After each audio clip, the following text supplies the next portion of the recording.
हाय, तर तुमची पण डाळ हॉटेलसारखी नसेल बनत तर एकदा ही रेसिपी नक्की बघा. तर त्यासाठी तूर डाळ आणि मूग डाळ 15 मिनिटे भिजवून घेतले. तर कुकरमध्ये टाकायचे. त्यानंतर पाणी टाकलंय, थोडं तेल, मीठ आणि हळद टाकून 3-4 शिट्या करून घ्यायच्यात. व्यवस्थित डाळ शिजते. तर इथे आपली डाळ शिजून तयार आहे. तर तडक्यासाठी कढईमध्ये तेल टाकलंय. 2 पळी तेल घेतलंय. तर इथे तेलामध्ये मोहरी टाकले. मोहरी तडतडल्यानंतर जिरे टाकायचे.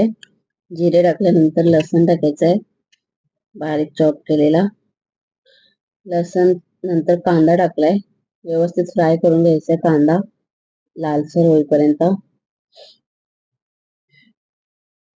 तर इथे कांदा फ्राय झाल्यानंतर टोमॅटो टाकलाय एक बारीक चिरलेला. त्याला पण व्यवस्थित फ्राय करायचा आहे. टोमॅटो लवकर गलायसाठी 1 चमच मीठ टाकलाय. ते सर्व व्यवस्थित फ्राय करायचंय. अर्धा चम्मच धना पावडर टाकलाय, अर्धा चम्मच हळदी आणि 1 चम्मच लाल मिर्च पावडर आहे. तर व्यवस्थित असं फ्राय करायचं सर्व मसाला. तर मसाला फ्राय झाल्यानंतर त्याच्यामध्ये शिजवलेली आपली डाळ टाकून घ्यायची.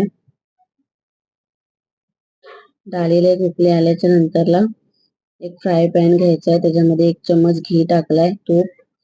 तर ते व्यवस्थित मेल्ट झाल्यानंतर त्याच्यामध्ये कढीपत्ता टाकलाय, थोडीशी लसण, सुकी लाल मिर्च फायनल तडका द्यायसाठी. त्यानंतर काश्मीरी लाल मिर्च टाकलाय. तर व्यवस्थित अशी फ्राय करून घेतल्यानंतर तडका द्यायचा डाळीला.